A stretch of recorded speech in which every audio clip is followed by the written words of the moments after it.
I started working in a place just like this when I was probably about 16 or 17 years old.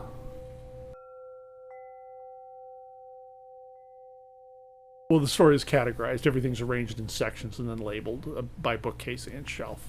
The stacks, like that's the case example where it's my mess, so I know where everything is. Yes, I love books. I'm the kid that got to own the candy store. I've managed to go without selling online for maybe 14 of the 16 years that I've been in business. Just recently I started selling online again. I make more online than I make through the front door. I never enjoyed selling online, so I didn't do it, and the bookstore always sustained itself, but at a level where, I don't live extravagantly, so I could afford to enjoy myself running a bookstore without feeling deprived of anything else. But I could never have done this if I had like a wife and 3 children. It would just never have happened. The only reason I would personally own a collectible book was that I wanted to read it, so I'm really not attached to them for their collector value. If I died and people went through my personal library, they'd be surprised how few collectible books are there and how most of my books are read and worn into oblivion with no regard as to their resale value.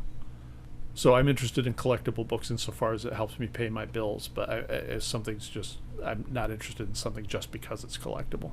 I think it's absurd, actually, but I have to respect it because it pays my bills. It exists in spite of the culture around us, not because of it.